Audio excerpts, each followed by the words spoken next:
I never imagined a simple night of popcorn, pajamas, and scrolling through my husband's phone would completely collapse the ground beneath me. It started with a buzz. One faint little buzz at 11:42 p.m. while we were supposed to be watching The Notebook. Ironic, right? A romance classic playing while my own marriage was silently bleeding out on our beige, well-worn couch. His phone was face down. I noticed that. It was always face down lately. That wasn't how it used to be. He used to leave it around, everywhere. Unlocked. Carefree. But not anymore. He excused himself to the bathroom again. I waited 10 seconds, 20, then picked up his phone. I hesitated. I wasn't proud of what I was about to do, but something in my gut, something primal, was screaming at me. And I've learned one thing about that little voice inside us. It never lies. I unlocked it. The passcode hadn't changed, small mercy. I wasn't looking for anything in particular. Just scrolling.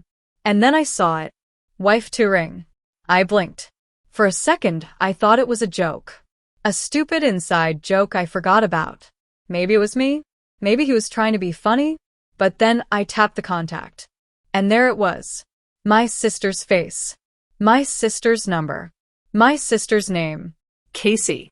My blood ran cold. I sat there, frozen, while his phone casually showed me texts no wife should ever read. Flirty emojis. Inside jokes. A goddamn countdown to an anniversary trip. Can't wait to see you again next weekend, wife two face blowing a kiss. That thing you did last night, damn. I'm still thinking about its smirking face. I felt my heart slam against my ribs. My stomach twisted so hard I nearly gagged. Tears stung the back of my eyes, but I wouldn't cry. Not yet. He came back, all casual, wiping his hands on his pajama pants, and smiled. I smiled back. I said nothing. That night, I didn't sleep. I laid beside him, curled away from his body, while he slept like a baby, like someone who had made peace with his secrets. I stared at the ceiling, my mind replaying every moment I had ever introduced Casey to him. Every holiday, every game night, every dinner where she laughed too loud at his jokes. Every "you guys are such a cute couple" she ever said with those wide, innocent eyes. I wanted to scream. I wanted to scratch her face out of every photo. I needed answers. So I waited. 2 days. 2 full days pretending everything was fine. Smiling. Kissing his cheek. Even packing him lunch. I became the best version of a step-forward wife. And when Saturday came, I did something I never thought I'd do. I followed him. He told me he had to go out of town for a contractor meeting. Something about building codes. It was a lie, of course. I kissed him goodbye, waited 30 minutes, then grabbed the spare keys to his truck, the one with the GPS tracking app installed when we used to coordinate our schedules better. I clicked locate. And then I drove. My palms were sweaty. My head buzzed with a cocktail of rage, grief, and disbelief. I followed him for 90 minutes out into a small lake town 2 counties away. Quaint. Picturesque. One of those little Instagrammable towns people go to for cabin getaways and secret escapes. And there, at a cozy little Airbnb with a damn swing on the porch, I saw it. His truck parked. Her car parked. I pulled over. I watched them come out holding hands like a Hallmark couple on vacation. Laughing. Her in his hoodie. Him with his arm around her waist. My husband. My sister. It felt like an out-of-body experience. I wasn't even breathing. She looked so happy. He looked so damn smug. And in that moment, I snapped a photo. A clear shot of them together, her lips brushing his jaw, his hand dangerously low on her back. I turned the car around, drove home in silence. That night, I emailed myself everything. The texts, the photos, the contact list, a screenshot of the Airbnb reservation I found through his email, which he stupidly left logged into the family iPad. And then I called my lawyer. Because now I wanted blood. But here's the thing about betrayal. It's never just the act itself. It's the web of lies. The cracks in every memory. The way it makes you question everything. Like, had it always been this way? Were there signs I ignored? Had he slept with her while I was pregnant with our daughter? The weeks that followed were a blur of pain and paranoia. Casey tried to act normal. She still called, still sent memes, still tagged me in those dumb sister quotes on Instagram. I wanted to throw my phone every time I saw her name. And then, just when I thought I was numb enough, I found something worse. Something darker. I'll never forget the night I went digging through the attic looking for old photo albums to destroy every trace of her face when I stumbled upon an old journal. My husband's. I didn't even know he kept one. But apparently he did. And I wish to God I had never opened it. Because inside were entries. Entries about her. Casey. From years ago. I know it's wrong. But I can't stop thinking about her. She smiled at me today in that sundress.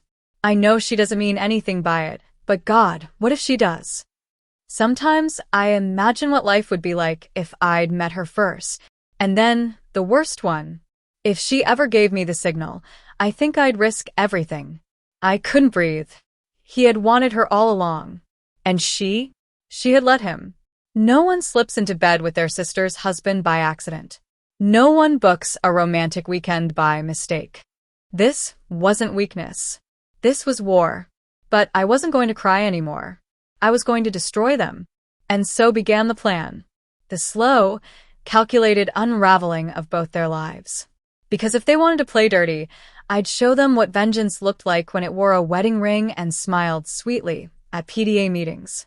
I had one goal: make them regret every second. I didn't cry the next morning. Instead, I made pancakes, banana walnut his favorite. I kissed him goodbye on the cheek, and as he walked out the door humming to himself, I whispered under my breath, "You have no idea." Because by then, the plan had already started. The first thing I did was create a new email address. Under a fake name. I used it to contact the Airbnb hosts from their anniversary weekend, and pretended I was writing a blog about romantic getaways. A little flattery goes a long way. They responded quickly, sweet couple in their 60s who'd taken several photos of the cabin setup, complete with rose petals on the bed and a handwritten note. They said, "The husband left for his lady." I asked for a few pictures, for reference, and they happily sent them. The photo had her in it. Casey. Sitting in a robe. Holding a wine glass. Smiling at the camera. She looked straight into the lens, no shame, just comfort. Like she belonged there. Like she was someone's wife. My hands trembled. I took the photo and put it into a folder called Evidence alongside the texts, the journal entries, the screenshots. I wanted to make sure everything was cataloged perfectly. Because if I was going to go down this path, I had to be smarter than both of them. Next, I called my best friend, Margot. Now, Margot isn't the type of girl you call unless you're ready for absolute war. She's not soft. She doesn't offer tissues and tell you, maybe it was just a mistake. No. Margot says things like, do you want her fired or pregnant with regret?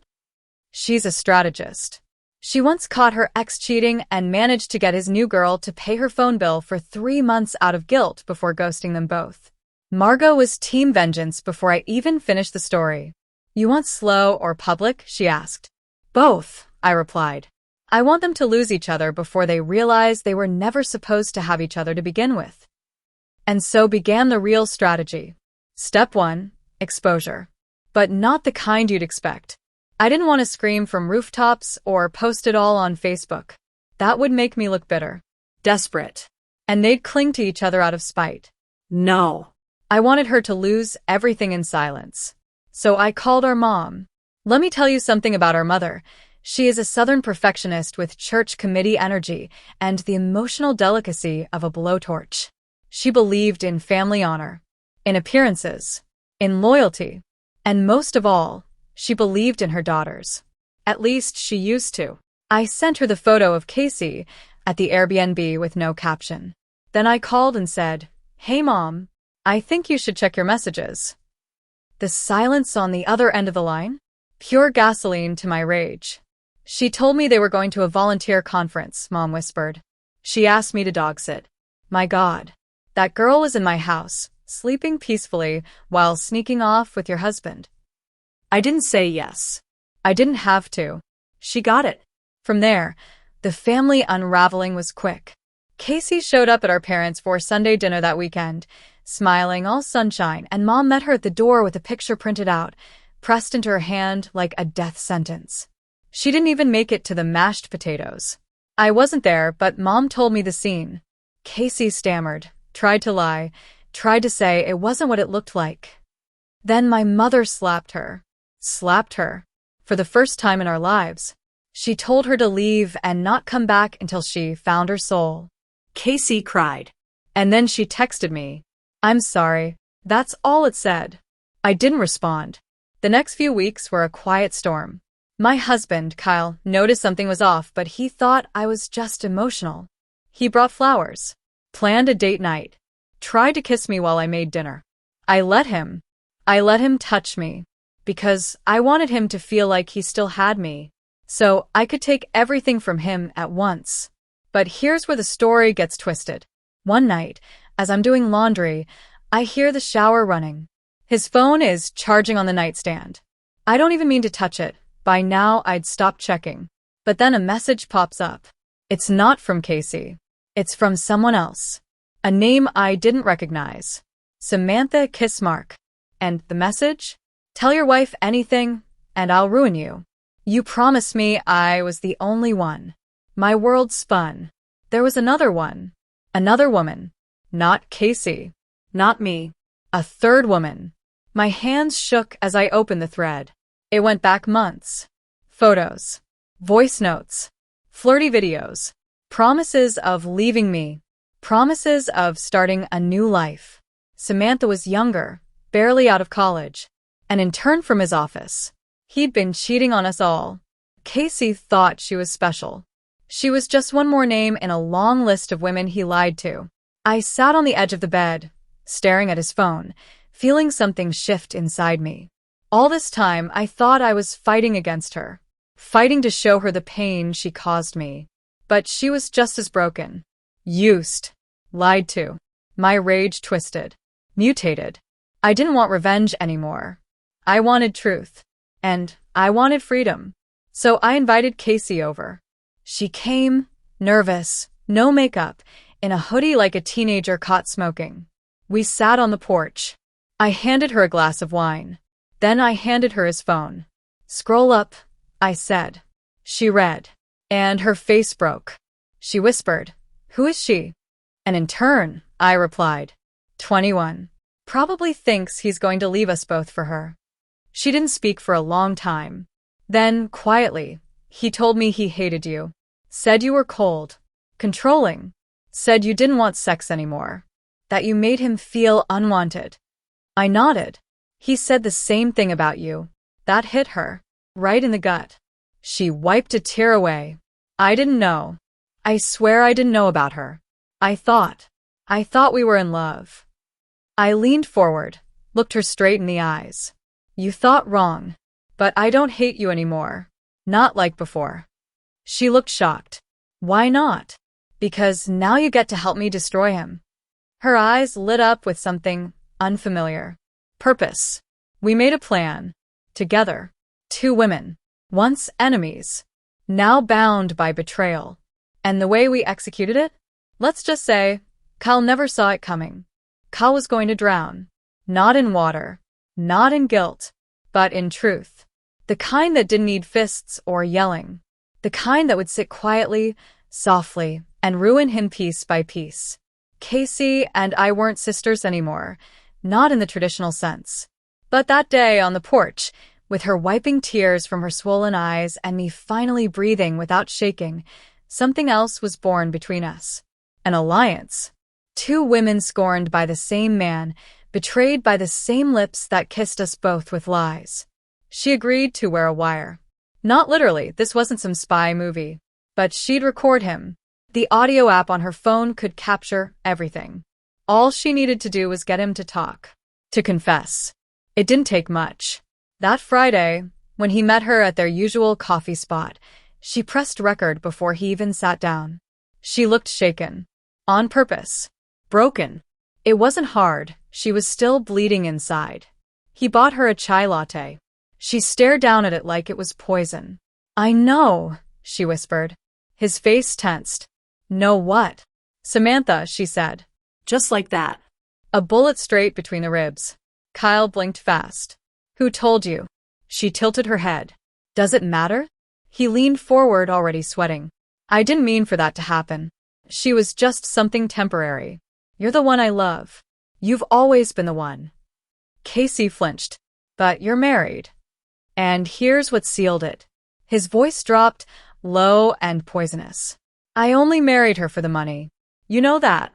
You're my real wife. Boom. That was all I needed. When she played the recording back later that night, I felt something inside me crack. Not pain this time. Freedom.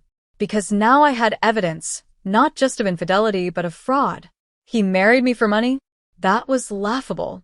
He had no idea that the inheritance I'd received from my grandmother, a hefty trust fund in my name only, was set to double only if I never divorced. Irony, huh? And he thought I didn't know that he'd taken out a secret personal loan using forged documents and my name as a co-signer. I knew. I knew for months. I was just waiting.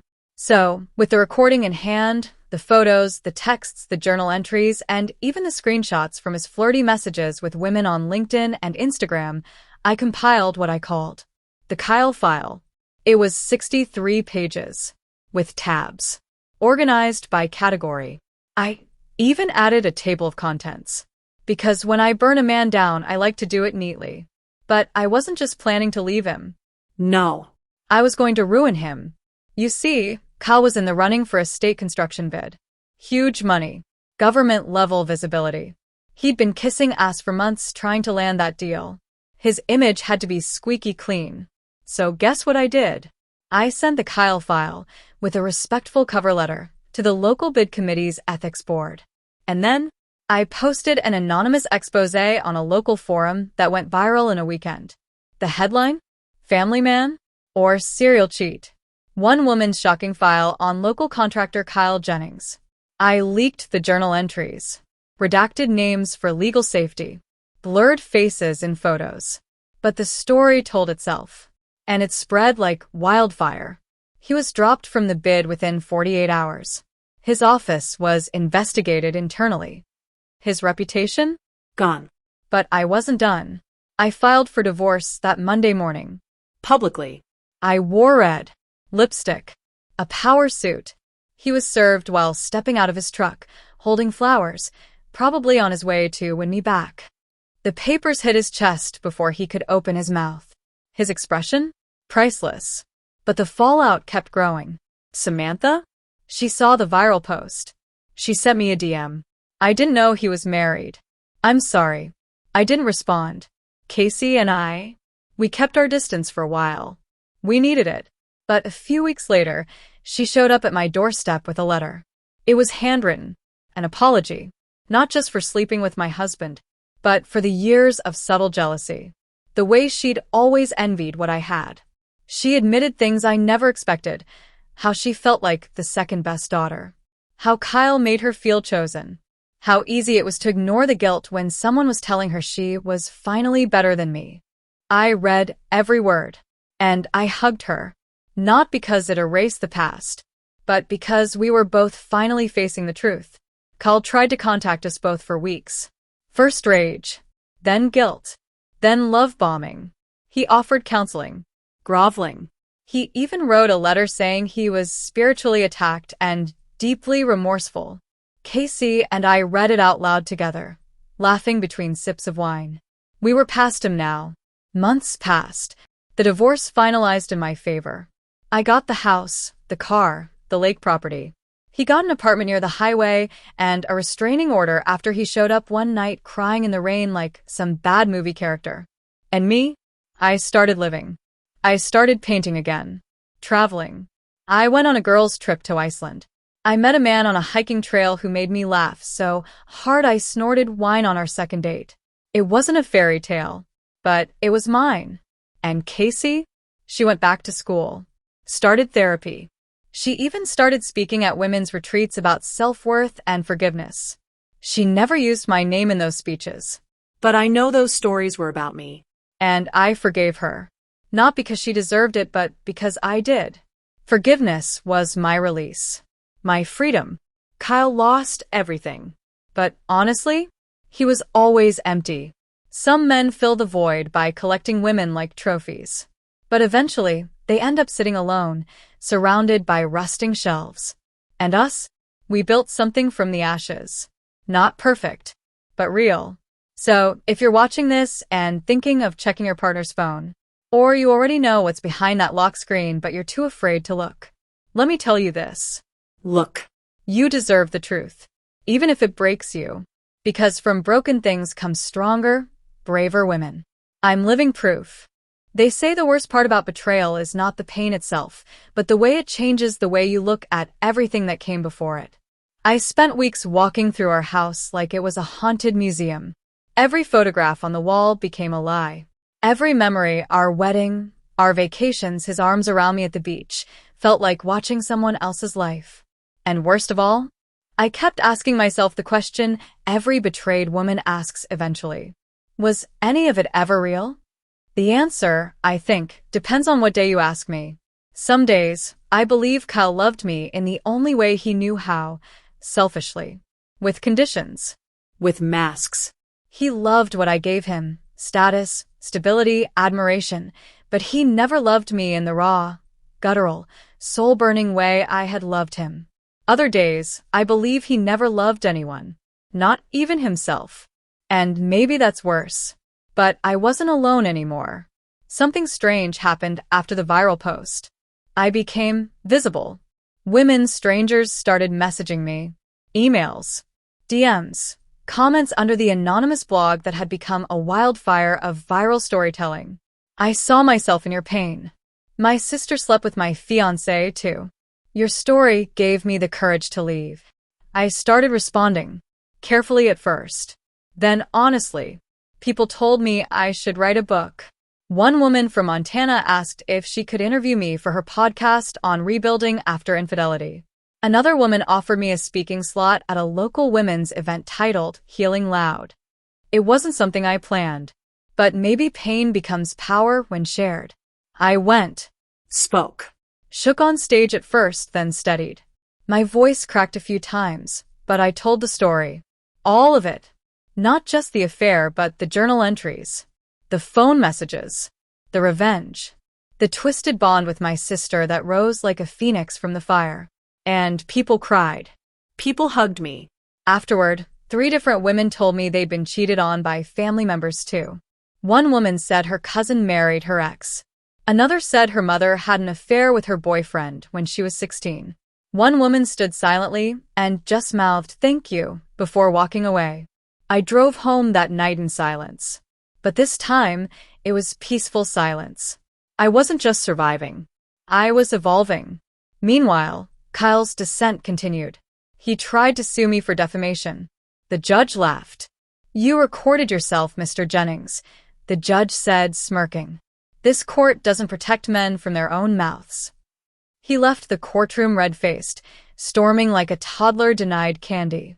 Casey and I watched the hearing together from the gallery. I reached over once and squeezed her hand. She squeezed back. We never spoke about it again. It was understood. Our mom eventually let her back into the family home, but it wasn't the same. The warmth was gone. She was polite to Casey. Civil, but that southern softness? That unconditional trust? It had been buried with the old Casey. I don't think she ever forgave her fully. And honestly, that was fair. Forgiveness is a gift, not a requirement. I didn't ask my mother to pretend. I just asked her to stop punishing me for someone else's betrayal. And she did. Eventually, I sold the house. Too many ghosts. I moved to Asheville, North Carolina. Got a small craftsman home with big windows and wild ivy crawling up the porch. I painted the kitchen walls olive green. Hung up new art. None of it included Kyle's face. I started teaching beginner art classes at the local rec center. On weekends, I volunteered with a support group for women dealing with family betrayal. Not always infidelity. Some were moms with estranged children. Some had siblings who stole their inheritance. Others were widows rediscovering how to breathe without their partners. Pain wears many costumes, but its echo always sounds the same. And yet, amidst all that pain, I found something unexpected. Joy. It came slow, in pieces. In the way sunlight spilled across my new floors in the morning. In the way my dog, a beagle named Teddy, snored in his sleep and chased rabbits in his dreams. In the way I could laugh full belly laughs, without guilt. There were days I still cried. Healing isn't linear. Some nights, I missed the version of Kyle I thought I had. Some days, I missed Casey when we were just sisters, not tangled in guilt and betrayal. But healing came. Through walks. Through deep breaths. Through stories. And eventually through love. Because yes, I met someone. It wasn't like the movies. No dramatic meet cute. Just a quiet man at the farmer's market who noticed I always bought 3 lemons. Why 3? He asked one morning. I shrugged. Habit. 1 for water, 1 for tea, 1 in case the others rot. He laughed. That's either very smart or very sad. I smiled. Can it be both? His name is Mark. He doesn't try to fix me. Doesn't press. He listens. He lets me be quiet. He reads books and plays guitar and once painted my living room without me asking. He knows my story. All of it. He didn't flinch when I told him. Just said, "You're here now." That's all that matters. We're not rushing. I like that. There's something beautiful about love without desperation. It feels like breathing, not drowning. As for Kyle, he remarried. Fast. To Samantha. They had a baby. But I heard he cheated again. That she moved out 6 months later. That he's broke. Angry. Alone. Some say karma takes her time. But sometimes, she's beautifully punctual. Casey is still single. She's in therapy. Still rebuilding. She teaches now. Elementary school. We talk, but not often. We send each other birthday texts. Sometimes, a funny meme. It's not perfect, but it's peace. And me? I tell my story. Everywhere I can. Because maybe, just maybe, someone somewhere is sitting in the dark, staring at their partner's phone, heart pounding. Maybe she's afraid to know. Maybe she already knows, but doesn't know how to leave. And maybe my voice will be the one that whispers. You are worth the truth. Even if it hurts. Even if it burns. Because what comes next is freedom. You don't wake up healed. You wake up and still remember the sound of his laugh. You pour your coffee and think about how he used to leave the spoon in the sink. You walk past a song on the radio and flinch because it played once on a trip you never thought would be your last. Healing is not forgetting. It's remembering without breaking. And that, I learned, takes time. When I first found Casey's name in my husband's phone, saved as Wife 2, I thought the pain would kill me. I thought it would strip me of everything that made me soft, everything that made me trust, everything that made me believe in love. But the thing no one tells you about pain is this. It doesn't just destroy. It reveals. Pain peeled back the wallpaper of my marriage. It showed me the termites, the mold, the rot underneath. All the things I'd ignored. All the whispers I'd silenced. All the small betrayals that built up until the roof caved in. But once it was gone, I had space to rebuild, to reimagine who I was without him, without the story I thought I'd sign up for, without the image I worked so hard to keep intact for friends, family, Instagram, the world. I was no longer Kyle's wife, no longer Casey's sister in that same ride or die way. I was me. Alone, yes, but not lonely. I started writing again. At first, it was just journal entries, then poems, then blogs. Eventually, someone offered me a small book deal. Title? The Wife, the Sister, and the Lie That Set Me Free. It wasn't a bestseller, but it helped people. And helping people? That's what gave my pain a purpose. There's something haunting about walking through a storm and realizing it didn't drown you.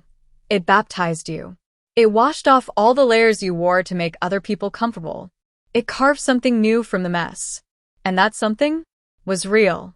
One night, months after the book came out, I got an email. Subject: You probably don't want to hear from me.